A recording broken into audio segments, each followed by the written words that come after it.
Checking one ratio for dividend safety is like checking blood pressure and calling it a full physical. GE's free cash flow coverage was adequate in 2013. The dividend looked fine, but debt was climbing, return on equity was falling, and the Piotrowski fundamentals were deteriorating. 2 years before coverage finally broke, 4 other metrics had already been flashing red. One number will always miss that. 5 metrics, 1 composite score. That's what tells you whether a dividend survives the decade. Most dividend safety analysis starts and ends with a single number: coverage ratio, payout ratio, sometimes yield. Each tells you something, but none tells you enough. A company can maintain a dividend through one dimension of weakness for a long time. When 3 or 4 start failing simultaneously, the cut becomes inevitable. D'Angelo and Skinner studied this in 1992. They looked at companies that cut dividends after decades of consecutive payments. What they found was that deterioration appeared across multiple financial dimensions before the cut ever happened. Earnings weakened and cash flow dropped. Debt rose while profitability declined. Companies could sustain payouts through isolated weakness, but when multiple dimensions deteriorated together, the outcome was predictable. The sustainability score takes that research seriously. 5 financial dimensions, each scored 0, 1, or 2 points. Total range 0 to 10. Here's what each one captures. Payout ratio is the first component. Below 50% scores 2, meaning the company retains most of its earnings and the dividend has a large buffer. Between 50% and 80% scores 1. Above 80% scores 0, because there's no room for a bad year. Debt to equity is the second. Below 0.5 scores 2, conservative balance sheet. Between 0.5 and 1.5 scores 1. Moderate leverage, typical for most industries. Above 1.5 scores 0.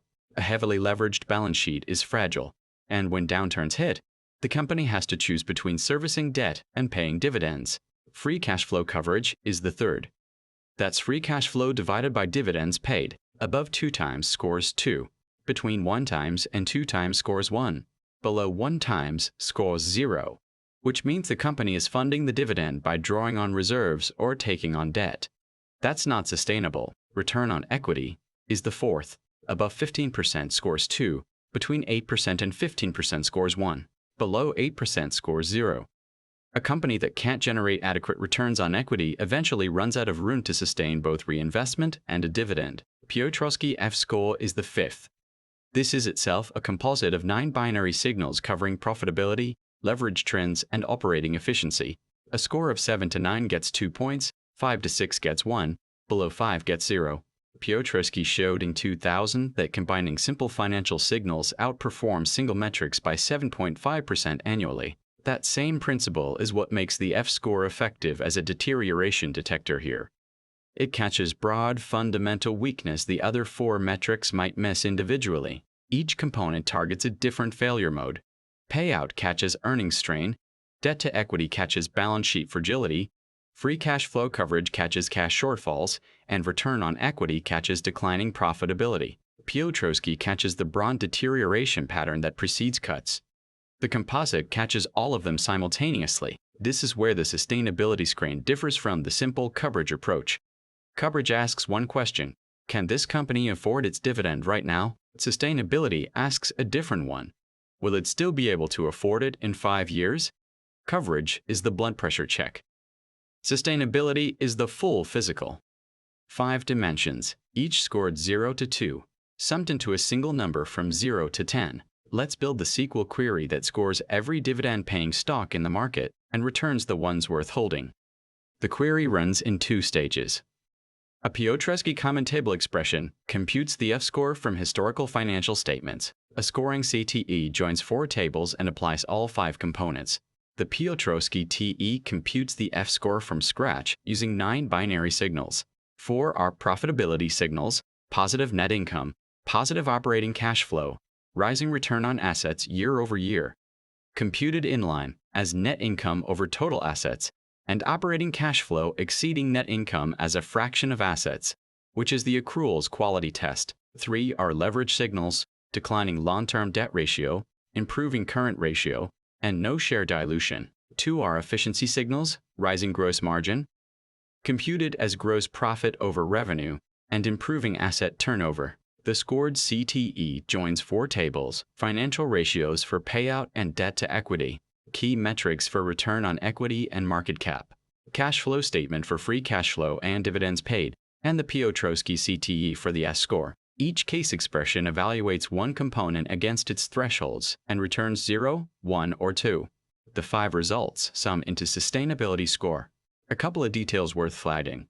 The return on equity column lives in key metrics, not financial ratios. The common dividends paid field is negative by convention, since it's a cash outflow, so the query uses ADS before dividing. Now, if prevents division by 0 when a company reports 0 dividends. And the QAYFI clause keeps only the latest fiscal year per company, so you get a current snapshot rather than every historical row. The screen adds 2 practical refinements on top of the raw scoring.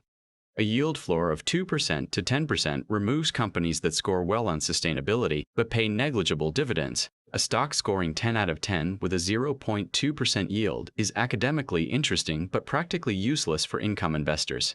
You want both financial health and meaningful income. The market cap threshold starts at $1 billion, but can be raised to $2 billion for improved liquidity. The outer filter for sustainability score greater than or equal to 7 is important because of what it excludes.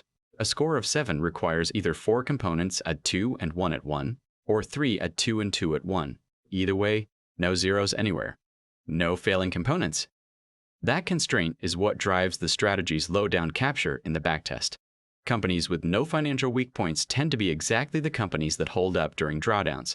Within ties, yield breaks the sort, so among equally sustainable companies, higher yield comes first. The score captures a point-in-time snapshot. A company that dropped from 9 to 6 over 2 years is a different situation from one that's been steady at 6, but both show the same number today.